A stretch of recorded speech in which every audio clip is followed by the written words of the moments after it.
नमस्कार, आप देख रहे हैं के न्यूज नेशनल और मैं हूं आपके साथ में शोभित पाठक। तो रुक करते हैं महत्वपूर्ण सुर्खियों पर। प्रधानमंत्री नरेंद्र मोदी पश्चिमी उत्तर प्रदेश में भाजपा के लिए चुनावी एजेंडा सेट कर गए हैं। पीएम ने पश्चिमी यूपी की नब्ज पर हाथ रखा। योगी सरकार ने कोरोना महामारी की तीसरी लहर की आशंका के मद्देनजर असंगठित क्षेत्र के श्रमिकों को भरण पोषण भत्ता देने का ऐलान किया। नई आबकारी नीति के खिलाफ भाजपा ने मोर्चा खोल दिया है। सोमवार को भाजपा ने इस नीति के खिलाफ चक्का जाम करने का ऐलान किया। बिहार के 5 जिलों में से राजधानी पटना में कोरोना के सबसे ज्यादा मामले सामने आए हैं। बीते एक महीने में 70% कोरोना के मामलों में उछाल देखा गया है। कोरोना के इस काल में बच्चों को कोई नुकसान ना पहुंचे, इसके लिए सीएम गहलोत ने कक्षा 1 से 8 तक के स्कूल बंद करने का ऐलान कर दिया है। प्रधानमंत्री नरेंद्र मोदी पश्चिमी उत्तर प्रदेश में भाजपा के लिए चुनावी एजेंडा सेट कर गए हैं। पीएम ने पश्चिमी यूपी की नब्ज पर हाथ रखा। संदेश जो है वो साफ है कि विकास और ध्रुवीकरण साथ साथ चलेगा। उन्होंने सिंघू घाटी की सभ्यता से लेकर स्वाधीनता संग्राम तक में पश्चिमी यूपी के योगदान की चर्चा की, तो यहां से पलायन और यहां के लोगों के पराक्रम तक का जिक्र किया। चौधरी चरण सिंह और गन्ने के बहाने किसानों को साधने की कोशिश भी की, तो 21वीं सदी का भविष्य बताते हुए युवाओं को सपने भी दिखाए। पीएम मोदी ने शनिवार को एन वक्त पर हेलीकॉप्टर से मेरठ आने का कार्यक्रम बदला। वे उसी दिल्ली मेरठ एक्सप्रेसवे से आए जिसका शिलान्यास और पहले चरण का लोकार्पण खुद उन्होंने किया था। इसके भी मायने हैं। उन्होंने डबल इंजन सरकार में विकास का संदेश दिया है। कहा कि मेरठ की कनेक्टिविटी दूसरे शहरों से संबंध और व्यवहार को आसान बनाएगी। अब मेरठ से दिल्ली का रास्ता 1 घंटे का है। हमें विकास की गति को बढ़ाना है। प्रधानमंत्री नरेंद्र मोदी ने खुद को पश्चिमी यूपी से कनेक्ट करने में कोई कसर नहीं, प्रतीकों के जरिए शुरू से आखिरी तक लोगों को साधते रहे। उन्होंने कहा कि मेरठ एक शहर नहीं, हमारी संस्कृति और सामर्थ्य का केंद्र है। महाभारत काल से लेकर जैन तीर्थकारों और पंच प्यारे भाई धर्म सिंह तक से मेरठ के जुड़ाव का जिक्र कर उन्होंने हिंदुओं के साथ ही जैन और सिखों को भी संदेश दिया। उन्होंने रेवड़ी, गजक, ब्रास बैंड, हैंडलूम और आभूषणों को मेरठ की शान बताकर अपने लगाव का एहसास भी कराया। यहाँ के खेल उद्योगों का जिक्र भी किया गया। उन्होंने कहा कि मेरठ के लोगों तो अच्छी तरह से जानते हैं कि खेल से जुड़ी सर्विस और वैश्विक बाजार लाखों करोड़ रुपए का है। मेरठ से ही 100 से ज्यादा देशों को खेल का सम्मान निर्यात होता है। मेरठ लोकल के लिए वोकल तो है ही, लोकल को ग्लोबल भी बना रहा है। प्रधानमंत्री ने अपने 43 मिनट के भाषण में 30 से ज्यादा बार मेरठ का जिक्र किया। योगी सरकार ने कोरोना महामारी की तीसरी लहर की आशंका के मद्देनजर असंगठित क्षेत्र के श्रमिकों को भरण पोषण भत्ता देने का ऐलान किया है। प्रदेश सरकार सोमवार को 2 करोड़ श्रमिकों को भरण पोषण भत्ता जो है उसने दिया है। पहले चरण में 1,000 रुपए की धनराशि सीएम योगी आदित्यनाथ श्रमिकों को उनके खातों में उन्होंने ट्रांसफर की है। योगी सरकार ने कोरोना महामारी की तीसरी लहर की आशंका के मद्देनजर असंगठित क्षेत्र के श्रमिकों को भरण पोषण भत्ता देने का ऐलान किया है। दिसंबर से मार्च यानी 4 माह तक 500 रुपए भत्ता दिया जाएगा। कुल 2,000 रुपए दिए जाने हैं, जिसकी 1,000 की 2 किस्तें जारी होंगी। इस समय प्रदेश में कुल पंजीकृत कामगारों की संख्या 5,90,08,745 है। इसमें से ई श्रम पोर्टल पर पंजीकृत असंगठित कामगारों की संख्या 3,81,60,225 है और BOCW बोर्ड के अंतर्गत कुल पंजीकृत कामगारों की संख्या 1,27,48,020 है। इनमें से पहले चरण में कुल 2 करोड़ कामगारों के खातों में भरण पोषण भत्ता भेज दिया गया है। नई आबकारी नीति के खिलाफ भाजपा ने मोर्चा खोल दिया है। सोमवार को भाजपा ने इस नीति के खिलाफ चक्का जाम करने का ऐलान किया। भाजपा सांसद इस प्रदर्शन का नेतृत्व संभालेंगे। रविवार को सरकार की इन नीतियों के खिलाफ रोहतास नगर विधानसभा में स्कूटर व बाइक रैली निकाली गई, जिसमें भाजपा कार्यकर्ताओं ने शराब की दुकानों पर विरोध दर्ज कराया। प्रदेश भाजपा ने दिल्ली के प्रमुख 15 जगहों पर का जो है उसने जाम किया। तर्क दिया है कि दिल्ली का हर व्यक्ति एवं हर महिला नई शराब नीति से परेशान है, क्योंकि उसके घर के बगल में शराब के ठेके खुल रहे हैं। अक्षरधाम क्रॉस रोड पर चक्का जाम का नेतृत्व प्रदेश भाजपा अध्यक्ष आदेश गुप्ता करेंगे। वहीं सांसद गौतम गंभीर विकास मार्ग स्थित कार बाजार व सांसद रमेश बिदुड़ी दयाराम चौक में होने वाले चक्का जाम विरोध प्रदर्शन में मौजूद रहेंगे। इसके अलावा प्रदेश के अन्य पदाधिकारी सहित भाजपा विधायक भी विभिन्न स्थानों पर होने वाले चक्का जाम में शामिल रहेंगे। प्रदेश भाजपा महामंत्री हर्ष मल्होत्रा ने कहा कि पंजाब में शराबबंदी पर रोक लगाने की वकालत कर रहे केजरीवाल दिल्ली को शराब नगरी बनाने में लगे हुए हैं, लेकिन भाजपा चुप बैठने वालों में से नहीं है। नई शराब नीति के तहत खोली जा रही नई दुकानें अगर गैर पुष्टि क्षेत्र में है या मास्टर प्लान 2021 एवं निगम के नियमों का पालन न करती हो तो फिर विद्यालय एवं धार्मिक स्थल इत्यादि के बगल में हो तो उसे तुरंत प्रभाव से सील किया जाएगा।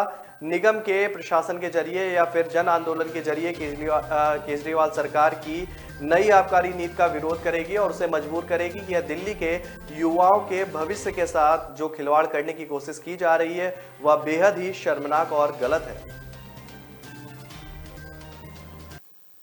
बिहार के 5 जिलों में से ही राजधानी पटना में कोरोना के सबसे ज्यादा मामले सामने आए हैं। बीते एक महीने में 70% कोरोना के मामलों में उछाल देखा गया है। 405 नए मरीजों के साथ स्थिति बदतर होती चली जा रही है। बिहार में कोरोना विस्फोट हुआ है। पंजाब के नालंदा मेडिकल कॉलेज एवं हॉस्पिटल में 84 डॉक्टर एक साथ संक्रमित मिले हैं। एक साथ इतनी बड़ी संख्या में मिले संक्रमित डॉक्टरों से एनएमसीएच समेत पूरी राजधानी में हड़कंप मच गया है। मेडिकल कॉलेज से 194 लोगों का सैंपल लिया गया था, जिसमें एक साथ इतने डॉक्टर की रिपोर्ट पॉजिटिव आई है।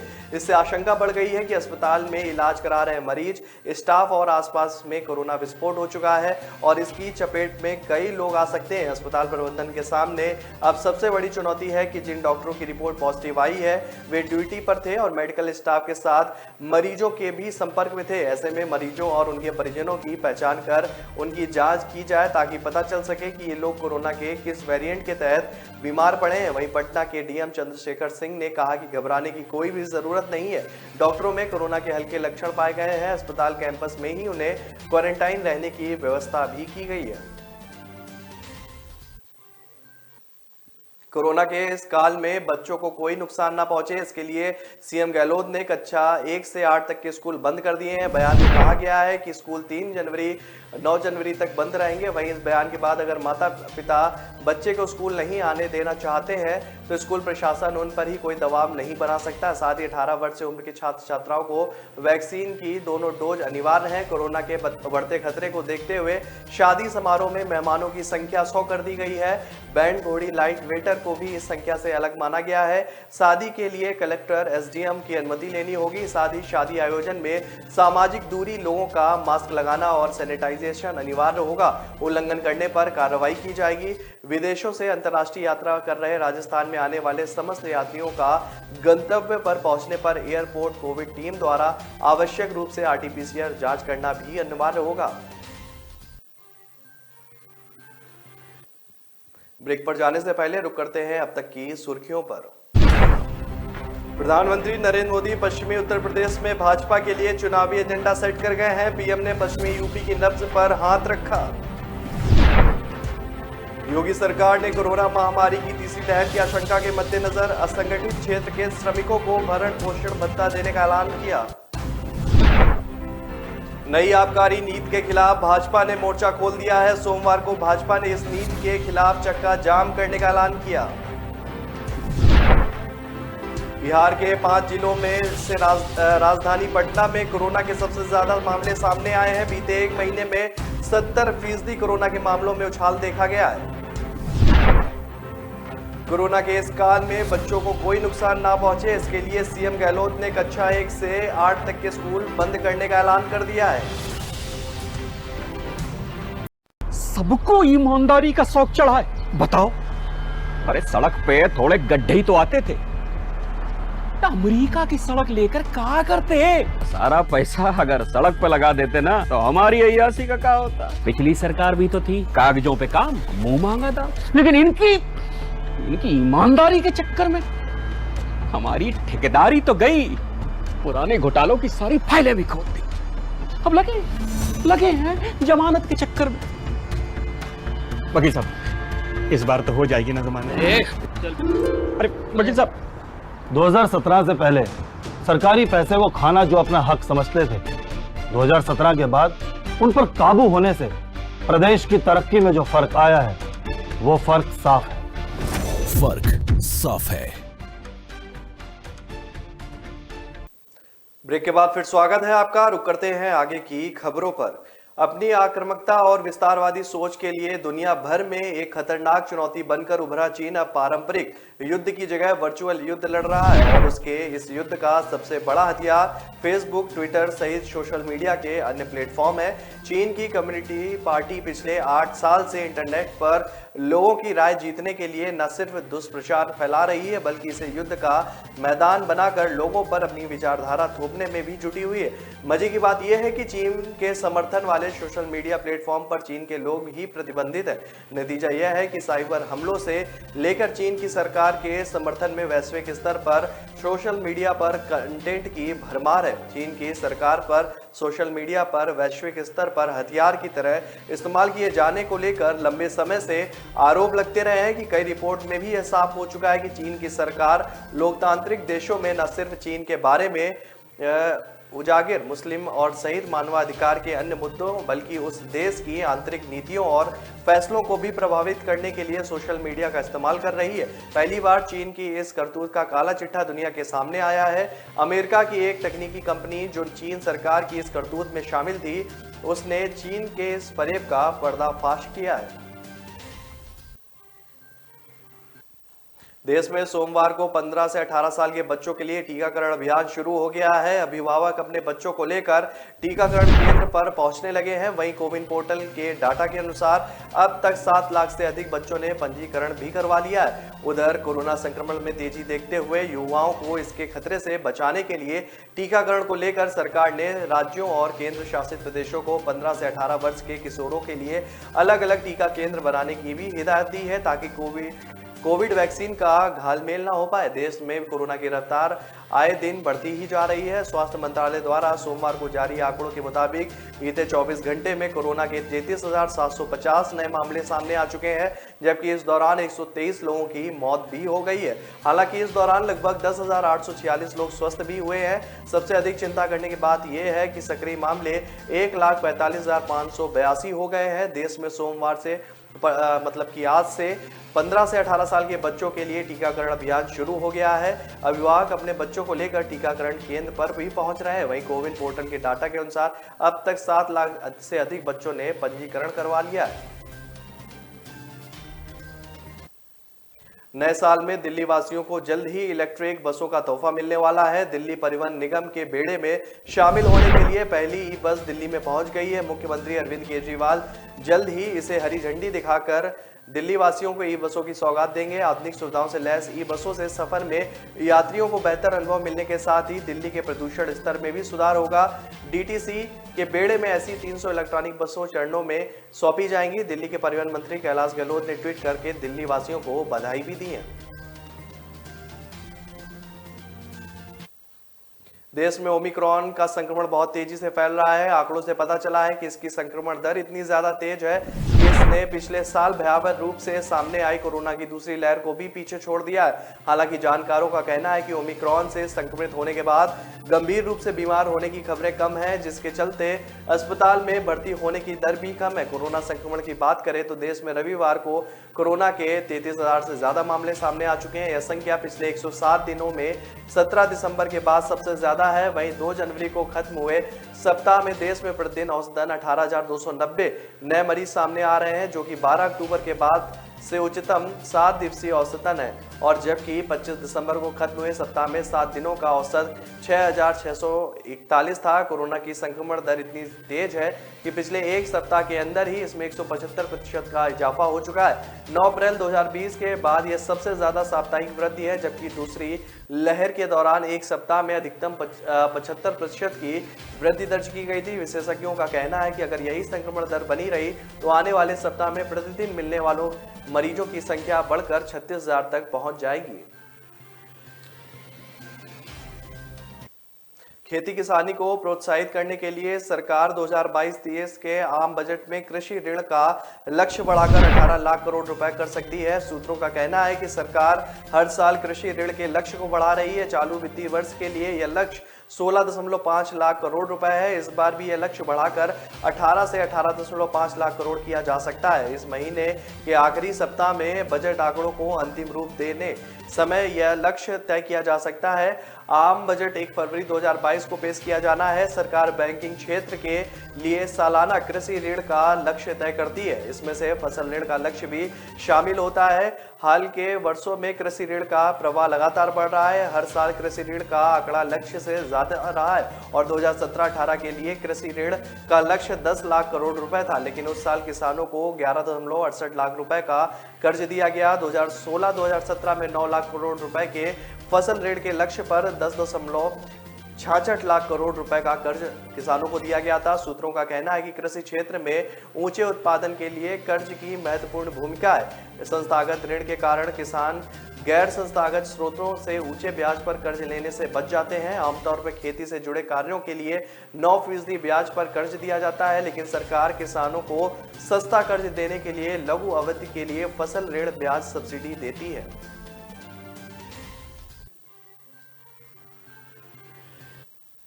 तो ब्रेक पर जाने से पहले रुक करते हैं अब तक की सुर्खियों पर। प्रधानमंत्री नरेंद्र मोदी पश्चिमी उत्तर प्रदेश में भाजपा के लिए चुनावी एजेंडा सेट कर गए हैं। पीएम ने पश्चिमी यूपी की नब्ज पर हाथ रखा।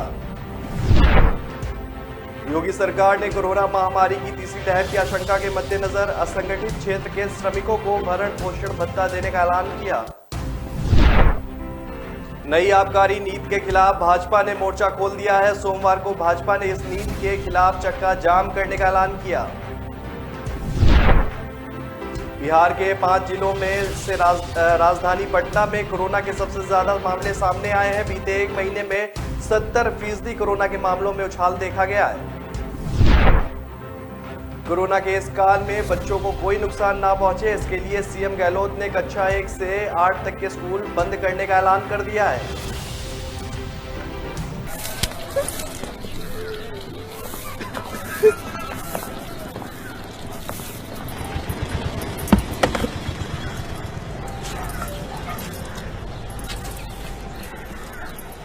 पता है कल ऑफिस जाते हुए क्या हुआ? किसी ने मुझ पे पॉपकॉर्न फेंका। देखा तो 2-3 लड़के बाइक पे बैठे थे। फिर मेरा पीछा करने लगे और छेड़ने लगे ये कह के कि अरे मैडम, आपके बॉल में मेरा पॉपकॉर्न अटक गया है, जरा वापस कर दो ना। क्या करे, कितनों को समझाए। share your story with your son. Don't let what happened to you happen to another woman.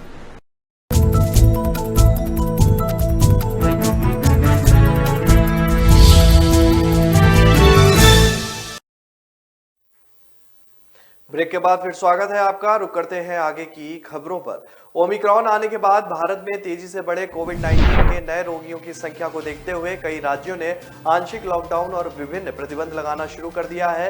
Delhi में येलो अलर्ट घोषित होने के बाद यहां school, college, gym, cinema hall बंद कर दिए गए हैं। वहीं पश्चिम बंगाल में भी सख्ती बरती जा रही है। मेट्रो व बसों में यात्रियों की संख्या सीमित कर दी गई है। मास्क लगाने के लिए सख्ती हो रही है। बाजार, दुकानों व मॉल में भीड़ रोकने के लिए रात 10 से सुबह 5 बजे तक नाइट कर्फ्यू लगाया गया है। रेस्टोरेंट सुबह 8 से रात 10 बजे तक 50% क्षमता के साथ ही चलाए जा सकते हैं। प्राइवेट ऑफिस में सुबह 9 से शाम 5 बजे तक 50% ही स्टाफ बुलाने के लिए भी कहा गया है। राज्य में रात 9 से सुबह 6 बजे के लिए कर्फ्यू लगाया गया है। Cinema hall, restaurant, spa, gym आदि को अधिकतम 50% पर चलाने के लिए कहा गया है। पर्यटन स्थलों पर 5 से ज्यादा लोग जमा होने या कोविड नियम तोड़ने पर 500 रुपए जुर्माना वसूला जा रहा है। विवाह, अन्य आयोजनों को अधिकतम 50 मेहमानों को ही बुलाने की अनुमति दी गई है। कॉलेज व शिक्षण संस्थान भी बंद कर दिए गए हैं। कई जिलों में सिनेमा हॉल व खेल आयोजन स्थल भी बंद करने के लिए कहा गया है। वहीं गुड़गांव, फरीदाबाद, अंबाला, सोनीपत जैसे जिलों में सरकारी व प्राइवेट ऑफिस में 50% स्टाफ को ही आने की अनुमति भी दी गई। प्रदेश में रात 11 बजे सुबह 5 बजे तक के लिए नाइट कर्फ्यू लग चुका है। शीतलहर की वजह से 8वीं कक्षा तक के सरकारी स्कूल भी 14 जनवरी तक बंद रहेंगे। इस आदेश के पीछे ओमिक्रॉन के खतरे को भी माना जा रहा है। अरविंद केजरीवाल ने उत्तर प्रदेश में अपनी सियासी जड़ें जमाने को लेकर लखनऊ में रैली की। इस दौरान उन्होंने यूपी की पिछली पिछली सरकारों पर जमकर हमला बोला है। लखनऊ के स्मृति उपवन में रैली को संबोधित करते हुए केजरीवाल ने पिछली सरकारों पर कहा कि उन्होंने यहां सिर्फ कब्रिस्तान बनाए हैं। पिछले 5 वर्षों में योगी जी ने न केवल कब्रिस्तान बनवाए हैं बल्कि लोगों को कब्रिस्तान भी भेजा है। यूपी में कोविड-19 प्रबंधन दुनिया में सबसे खराब था। मुझे एक मौका दीजिए, मैं यूपी में स्कूल और अस्पताल बनवाऊंगा। दिल्ली के सीएम और आपके राष्ट्रीय संयोजक अरविंद केजरीवाल ने सीएम योगी पर हमला बोलते हुए कहा कि योगी जी ने अमेरिका की सबसे बड़ी पत्रिका के विज्ञापन पर करोड़ों रुपए खर्चे हैं। दिल्ली में आपके सिर्फ 106 और योगी जी के 850 पोस्टर हैं। कभी भी मुझे लगता है कि वह दिल्ली से लड़ रहे हैं या यूपी से चुनाव लड़ रहे हैं। आम आदमी पार्टी विकास कराती है, स्कूल और अस्पताल बनाती है। अरविंद केजरीवाल ने कहा कि शिक्षा को लेकर 70 साल बाद भी हम बाबा साहब अंबेडकर का सपना पूरा नहीं कर पाए। उन्होंने सबको शिक्षित करने की बात कही थी। भले ही मेरी पूरी जिंदगी उनका यह सपना पूरा करने में चली जाए, मैं ये काम करके ही रहूंगा। आप नेता ने कहा कि सभी दलों ने जानबूझकर लोगों को अनपढ़ और गरीब रखने का काम किया है। यूपी विधानसभा के चुनावी समर को फतेह करने में जुटी बीजेपी नया चुनावी अभियान शुरू कर रही है और इस अभियान के तहत बीजेपी की केंद्र और प्रदेश सरकार की योजनाओं का लाभ पाए लाभार्थियों के दरवाजे तक भाजपा सरकार के मंत्री, विधायक, सांसद और सभी बड़े पदाधिकारी इस दरवाजे से जाएंगे। इन लाभार्थियों से संवाद कर बीजेपी को वोट करने की अपील भी करेंगे। इस अभियान को लेकर लाभार्थी संपर्क अभियान नाम से 4 जनवरी से शुरू किया जाएगा। इस अभियान के तहत भाजपा सरकार के केंद्र और प्रदेश सरकार के मंत्री, सांसद, विधायक और सभी बड़े पदाधिकारी यूपी के सभी लाभार्थियों से मिलेंगे। वह लाभार्थियों जो केंद्र और प्रदेश सरकार की योजनाओं से लाभान्वित हुए हैं, ऐसे लाभार्थियों में चंदन, कुमकुम और स्टिकर लगाकर उनको बीजेपी के पक्ष में करने की भरकस प्रयास करेंगे। पंजाब में अगले साल होने वाले विधानसभा चुनाव से पहले कांग्रेस की मुश्किलें खत्म हो सकती हैं। दरअसल मुख्यमंत्री चरणजीत सिंह चन्नी ने कहा है कि वो कांग्रेस की पंजाब इकाई के अध्यक्ष नवजोत सिंह सिद्धू के साथ काम करने के लिए तैयार है। साथ ही उन्होंने ये भी कहा है कि पार्टी के लिए वो कोई भी त्याग करने के लिए तैयार है। उन्होंने जनता से अपील की है कि वो आम आदमी पार्टी के बहकावे में ना आए। सीएम चन्नी का ये बयान और उनके और सिद्धू के बीच चल रहे शीत युद्ध की पृष्ठभूमि में भी आया है। आपको बता दें कि सिद्धू अपनी ही सरकार की अक्सर आलोचना करते रहते हैं। पंजाब सरकार के खिलाफ सिद्धू की टिप्पणियों के बारे में पूछे जाने पर चन्नी ने कहा है कि वो पार्टी के वफादार सिपाही और पूरी ईमानदारी के साथ कर्तव्यों के साथ पालन कर रहे हैं। उन्होंने कहा कि मैं सिद्धू साहब के साथ काम करने के लिए तैयार हूं और मैं अपने से ही ये कह रहा हूं कि मैं पार्टी के लिए कोई भी त्याग करने के लिए हमेशा तैयार रहता हूं। आम आदमी पार्टी लगातार उनकी छवि को बिगाड़ करने की पूरी प्रयास जो है वो पंजाब में कर रही है, इसलिए उन्होंने लोगों को हिदायत दी वो अन्य किसी पार्टी के बहकावे में ना आए। आम आदमी पार्टी सरकार की नई शराब नीति के खिलाफ भारतीय जनता पार्टी ने दिल्ली में मोर्चा खोल दिया है। इस कड़ी में शराब के नए खुल रहे ठेकों के विरोध में सोमवार सुबह से ही दिल्ली में जारी भाजपा के प्रदर्शन जो है वो कई जगह पर किए जा रहे हैं। चक्का जाम के तहत सुबह 9 बजे से ही भाजपा कार्यकर्ता सड़कों पर उतर गए हैं। इसके चलते दिल्ली में 15 जगहों पर जाम लग गया है। इससे वाहन चालकों को भी बहुत दिक्कत का सामना करना पड़ रहा है। ITU चौराहे पर प्रदर्शन और चक्का जाम के कारण विकास मार्ग पर मध्य दिल्ली की ओर आने वाले लेन पर तकरीब 5 किलोमीटर लंबा जाम लग गया है। आम आदमी पार्टी सरकार की नई शराब नीति के खिलाफ भारतीय जनता पार्टी ने दिल्ली में मोर्चा खोल दिया है। इस कड़ी में शराब के नए खुल रहे ठेकों के विरोध में सोमवार सुबह से ही दिल्ली में जारी भाजपा के प्रदर्शन के चलते कई जगहों पर जो है धरना प्रदर्शन किया गया। चक्का जाम के तहत सुबह 9 बजे से ही भाजपा के कार्यकर्ता सड़कों पर उतर गए। इसके चलते दिल्ली में जाम की स्थिति भी हो गई है। भाजपा कार्यकर्ताओं का कहना है कि चाहे कुछ भी हो जाए वो शराब के ठेके दिल्ली के अंदर नहीं खुलने देंगे, क्योंकि इस शराब के ठेके खुलने से कहीं ना कहीं लोगों का जो हित है वो नहीं हो पाएगा और जो दिल्ली का माहौल है वो भी बिगड़ेगा। दिल्ली में शराब की दुकानों को बंद करने की मांग को लेकर भाजपा द्वारा चक्का जाम के कारण NH9 और अक्षरधाम के पास वाहनों की लंबी कतार लग गई और इसके चलते नोएडा दिल्ली रोड पर भी भीषण जाम लग गया।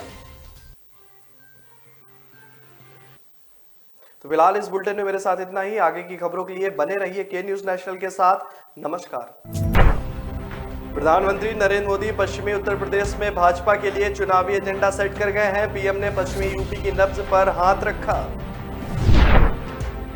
योगी सरकार ने कोरोना महामारी की तीसरी लहर की आशंका के मद्देनजर असंगठित क्षेत्र के श्रमिकों को भरण पोषण भत्ता देने का ऐलान किया।